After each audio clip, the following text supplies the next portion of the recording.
Revaluation of assets and reassessment of liabilities at the time of retirement of a partner, जो बेटे एक partner retire ਹੁੰਦਾਗਾ assets of the firm are revaluate, ठीक है। तो firm ਦੀਆਂ ਜਿਹੜੀਆਂ एसेट्स ਨੇ ਉਹਨਾਂ ਦੀ रिवैल्यूएशन ਕੀਤੀ ਜਾਂਦੀ ਆ। एंड बेटे लाइबिलिटीज़ हैं जो उनको हम रीअसेस करते हैं, ठीक है, with the purpose that the retiring partner does not benefit और lose because of the change in the values. क्यों करते हैं बेटे रिवैल्यूएशन हम एसेट्स की एंड रीअसेसमेंट ऑफ लाइबिलिटीज़? क्योंकि जो मतलब पार्टनर रिटायर होके जा रहा है ना तो उसे कोई एक्स्ट्रा बेनिफिट मिले, ठीक है, फर्म से, ना ही उसे कोई लॉस हो। To give effect to the change in values, revaluation account is prepared in the same manner as it is prepared at the time of change in profit sharing ratio and admission of a partner, ठीक है। Revaluation account बेटे आपका उसी तरह बनेगा जैसे कि हमने change in profit sharing ratio में प्रिपेयर किया था और जैसे ही आपका एडमिशन में बनता है। To recapitulate, increase in the value of assets, unrecorded assets, decrease in the amount of liabilities and excess provisions return back. Excess provision return back means बेटे जैसे कि बैड डेट्स की प्रोविजन होती है हमारे पास, ठीक है। बैड डेट्स की प्रोविजन कितनी है? फॉर एग्जांपल पहले 5000 की थी, अभी रिड्यूस होके आपकी जो प्रोविजन है वो जस्ट 3000 की रह गई, तो 2000 का हमें क्या हो गया? बेनिफिट, ठीक है। तो जब आप प्रोविजंस को रिटर्न बैक करोगे तो उसको भी आप क्रेडिट करोगे रिवैल्यूएशन अकाउंट में। नेक्स्ट है बेटे decrease in value of assets, जब आपके एसेट्स की वैल्यू डिक्रीज होगी। Increase in amount of liabilities, ठीक है, लाइबिलिटीज इंक्रीज होंगे। Liabilities provided and unrecorded as liabilities are debtor to it, ठीक है। जो लाइबिलिटीज अभी पे करने हैं जैसे कि कोई आउटस्टैंडिंग एक्सपेंस आ गए आपके, जहाँ लाइबिलिटीज जो अनरिकॉर्डेड हैं, पहले आपने रिकॉर्ड ही नहीं किए, उनको भी आप डेबिट करोगे रिवैल्यूएशन अकाउंट में। Gain, profit or loss from the revaluation is distributed among all the partners in their old profit sharing ratio।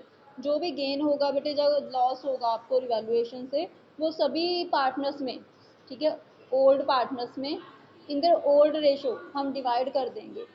Gain profit on revaluation is credited to all partners capital account. जो gain या profit होगा revaluation पे उसको हम credit करेंगे सभी partners के capital accounts में। In case of fluctuating capital, ठीक है, अगर कैपिटल फ्लक्चुएटिंग है। और करंट अकाउंट्स, ठीक है, करंट अकाउंट्स में क्रेडिट करेंगे अगर कैपिटल आपकी फिक्स्ड है। And if results in a loss, अगर लॉस हो जाता है तो कैपिटल और करंट अकाउंट्स बेटे आपके डेबिट होंगे। आफ्टर रिवैल्यूएशन, रिवैल्यूएशन के बाद assets and liabilities are shown at their revised changed values, ठीक है, in the balance sheet of the reconstituted firm. जब आपका बेटे रिवैल्यूएशन अकाउंट प्रिपेयर हो जाएगा उसके बाद हम एसेट्स को एंड लाइबिलिटीज़ को बैलेंस शीट में रिवाइज्ड वैल्यूज़ पे शो करेंगे। रिवाइज्ड वैल्यूज़ मीन्स बेटे न्यू वैल्यूज़, ठीक है, चेंज्ड वैल्यू शो करेंगे हम बैलेंस शीट में। देखो एक बार अगेन रिवाइज करते हैं हम कि कैसे जर्नल एंट्रीज करोगे। जब आपके एसेट्स इंक्रीज होंगे तो रिवैल्यूएशन अकाउंट क्रेडिट होगा और आपका सेपरेट एसेट्स का जो भी नेम होगा वो आपका डेबिट हो जाएगा। जब आपके मतलब एसेट्स की वैल्यू डिक्रीज होगी तो रिवैल्यूएशन अकाउंट डेबिट होगा और एसेट्स का नेम आप क्रेडिट कर दोगे। जब इंक्रीज होंगे आपके लाइबिलिटीज़, ठीक है, तो रिवैल्यूएशन अकाउंट डेबिट होगा। लाइबिलिटीज़ अकाउंट जैसे कि क्रेडिटर्स हैं, ठीक है, तो वो क्रेडिट हो जाएगा। For decrease in amount of liabilities, जब आपके लाइबिलिटीज़ डिक्रीज होंगे तो रिवैल्यूएशन अकाउंट क्रेडिट होगा, उसके ऑपोजिट लाइबिलिटीज़ अकाउंट आपका डेबिट हो जाएगा। अगर कोई अनरिकॉर्डेड एसेट्स आती है तो बेटे उस एसेट्स का नाम आप डेबिट कर दोगे, रिवैल्यूएशन अकाउंट को क्रेडिट कर दोगे। इसी तरह अगर कोई अनरिकॉर्डेड लाइबिलिटी आ जाती है तो रिवैल्यूएशन अकाउंट डेबिट हो जाएगा एंड आपका उस लाइबिलिटी का नेम है जो वो क्रेडिट हो जाएगा। आफ्टर दैट दोनों साइड्स को means debit and credit side को हम कंपेयर करेंगे और प्रॉफिट एंड लॉस की कैलकुलेशन करेंगे। अगर आपकी क्रेडिट साइड डेबिट से ज़्यादा है, ठीक है, credit side is more than debit side, then आपको प्रॉफिट होगा ऑन रिवैल्यूएशन, ठीक है। तो रिवैल्यूएशन अकाउंट आपका डेबिट होएगा, पार्टनर्स के कैपिटल अकाउंट्स क्रेडिट होएंगे in their old profit sharing ratio. And इसके ऑपोजिट अगर आपकी डेबिट साइड इंक्रीज हो जाती है क्रेडिट से तो रिवैल्यूएशन अकाउंट क्रेडिट हो जाएगा एंड सारे जो पार्टनर्स हैं आपके ओल्ड पार्टनर्स हैं वो डेबिट हो जाएंगे, उनके कैपिटल अकाउंट्स को हम डेबिट कर देंगे। देखो बेटे एग्जांपल है 20th, ठीक है, बैलेंस शीट है, liabilities and assets. Liability side creditors हैं, कैपिटल्स हैं, एसेट साइड हमारे पास कैश है, डेटर्स हैं, प्रोविजन है डाउटफुल डेट्स की, स्टॉक है, plant and machinery, land and building. B retires from the firm, B firm से रिटायर हो गया 1 अप्रैल 2020 को। A and C decided to share future profits and losses in the ratio of 3:1, ठीक है। ए and सी की future profit sharing ratio 3:1 है। Following adjustments are agreed. Debtors of 1100 be written off as it is no longer receivable. Debtors थे बेटे 1100 के, उनको right off कर दिया क्योंकि अभी वो रिसीव नहीं होंगे। देखो इसकी जनरल एंट्री क्या करोगे, bad debts account debit to debtors account, ठीक है। पहले तो बेटे आप ना मतलब डेटर्स की वैल्यू को रिड्यूस करोगे। बैड डेट्स हमारा लॉस है, डेटर्स की वैल्यू रिड्यूस हो रही है तो आपका बैड डेट्स अकाउंट डेबिट हो जाएगा, डेटर्स क्रेडिट हो जाएंगे, ठीक है। 1100 से bad debts written off, bad debts को राइट ऑफ कर दिया। आफ्टर दैट हमारे पास देखो कितनी प्रोविजन है क्वेश्चन में, 800 की, ठीक है। जो हम बैड डेट्स के लिए ही प्रिपेयर करते हैं, मतलब प्रोविजन बना के रखते हैं। तो अभी 1100 के बैड डेट्स थे, उसमें से 800 की हमारे पास ऑलरेडी प्रोविजन है, तो रिवैल्यूएशन में लॉस आपका जस्ट कितना जाएगा, ₹300, ठीक है। Provision for doubtful debts 800, revaluation account में लॉस आपका 300, टू बैड डेट्स अकाउंट 1100। इस पॉइंट को अच्छे से समझ लो बेटे। डाउन बाय, स्टॉक को राइट डाउन कर दिया, ठीक है, रिड्यूस कर दी स्टॉक की value. Then land and building भी written up by, land and building की वैल्यू इंक्रीज कर दी 11,000 से।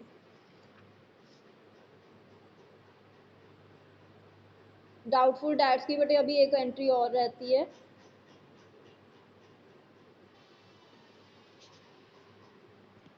प्रोविजन फॉर डाउटफुल डेट्स भी maintained at the existing rate. जो आपकी प्रोविजन है बेटे डाउटफुल डेट्स की वो सेम रेट पे ही बनेगी।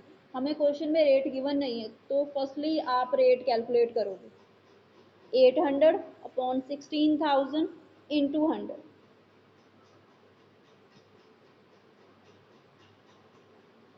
5% है बेटे, जो 800 है वो 16,000 का 5% है, ठीक है।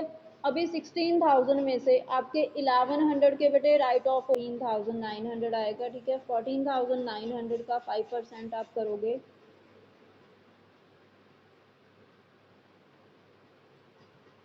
745 आ जाएगी आपकी वैल्यू, ठीक है। इसको भी हम डेबिट कर देंगे रिवैल्यूएशन अकाउंट में। रिवैल्यूएशन अकाउंट देखो डेबिट हो जाएगा आपका, ठीक है। प्रोविजन फॉर डाउटफुल डेट्स 745 आपकी क्रेडिट हो जाएगी। देन नेक्स्ट बेटे स्टॉक रिड्यूस हुआ था, ठीक है, क्वेश्चन हमने रीड किया था, तो रिवैल्यूएशन अकाउंट डेबिट होगा, स्टॉक अकाउंट क्रेडिट होगा। देन लैंड एंड बिल्डिंग की वैल्यू इंक्रीज हुई थी तो प्रॉफिट होगा, रिवैल्यूएशन अकाउंट क्रेडिट हो जाएगा, लैंड एंड बिल्डिंग अकाउंट आपका डेबिट हो जाएगा। देन नेक्स्ट रीड करते हैं transaction. Plant and machinery be reduce to 34,000। बेटे प्लांट एंड मशीनरी की वैल्यू रिड्यूस होकर 34,000 रह गई, कितना लॉस हुआ, पहले वैल्यू कितनी थी 35,000, अभी कितनी है 34,000, ठीक है। इनको डिफ्रेंशिएट कर लो तो 1000 का लॉस हो गया, इसको हम रिवैल्यूएशन अकाउंट में डेबिट कर देंगे, प्लांट एंड मशीनरी अकाउंट को क्रेडिट कर देंगे।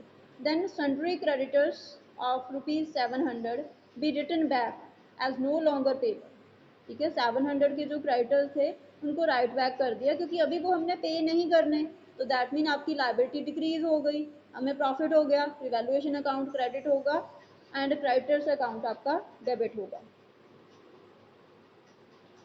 देखो लैंड एंड बिल्डिंग की हो गई थी हमारी एंट्री, प्लांट एंड मशीनरी आपका रिड्यूस हुआ था, revaluation account debit 1000 and plant and machinery account आपका क्रेडिट, ठीक है, 1000। देन क्रेडिटर्स बेटे रिड्यूस हुए थे, प्रॉफिट हुआ था, रिवैल्यूएशन अकाउंट क्रेडिट हो गया, सन्ड्री क्रेडिटर्स आपके डेबिट हो जाएंगे। देन नेक्स्ट है a provision of 600 be made for repairs. बेटे रिपेयर्स की आपने प्रोविजन क्रिएट की है, जे भी हमारे लिए लॉस है, हमारे प्रॉफिट्स को रिड्यूस करेगा जे। तो रिवैल्यूएशन अकाउंट आपका डेबिट होगा और प्रोविजन अकाउंट आपका क्रेडिट होगा। An old computer completely written off was sold for 2000 as scrap. एक पुराना बेटे कंप्यूटर था, ठीक है, वो बिल्कुल हमने राइट ऑफ कर दिया था, बट फिर भी वो सेल हो गया 2000 में, तो ये हमारे लिए प्रॉफिट है, ठीक है। इससे आपका रिवैल्यूएशन अकाउंट क्रेडिट हो जाएगा और जो कंप्यूटर की सेल है वो डेबिट हो जाएगी। देखो एंट्री भी शो कर देती हूँ मैं आपको। रिवैल्यूएशन अकाउंट डेबिट 600, ठीक है, टू प्रोविजन फॉर रिपेयर 600, क्योंकि जो प्रोविजन क्रिएट की थी हमने। देन ओल्ड कंप्यूटर सेल किया था, कैश आया था, ठीक है, तो क्या आपका बैंक अकाउंट डेबिट हो जाएगा, रिवैल्यूएशन अकाउंट आपका क्रेडिट हो जाएगा। देन नेक्स्ट है बेटे, firm had to pay 5000 to an employee injured in an accident. Firm एक एम्प्लॉय को पेमेंट करेगा 5000 की, ठीक है, उस मतलब उसको चोट आई है एक्सीडेंट में, तो रिवैल्यूएशन अकाउंट बेटे आपका डेबिट होगा और कॉम्पनसेशन पे करोगे, कैश में पे करोगे तो आपका बैंक अकाउंट क्रेडिट हो जाएगा। लास्ट एंट्री एक अनरिकॉर्डेड मशीनरी थी बेटे, वैल्यू थी उसकी 10,000, अभी उसको रिकॉर्ड करेंगे तो ये हमारे लिए प्रॉफिट होगा। रिवैल्यूएशन अकाउंट आपका क्रेडिट हो जाएगा, मशीनरी अकाउंट बेटे आपका डेबिट हो जाएगा, ठीक है। लास्ट पे आपने प्रॉफिट कैलकुलेट कर लेना है, ठीक है, डेबिट एंड क्रेडिट दोनों का प्लस कर लेना है अलग अलग से रिवैल्यूएशन का, देन डिफ्रेंशिएट कर दोगे। प्रॉफिट आपका आया है बेटे 15,000, इसको आप ओल्ड रेशो में डिस्ट्रीब्यूट कर दोगे, ठीक है, तीनों पार्टनर्स में इंक्लूडिंग रिटायरिंग पार्टनर। देन बेटे रिवैल्यूएशन अकाउंट भी गिवन है, देख लो इसे आप, ये मैं आपको नहीं बताऊंगी क्योंकि जनरल एंट्री से ही डायरेक्टली प्रिपेयर किया है इसे हमने।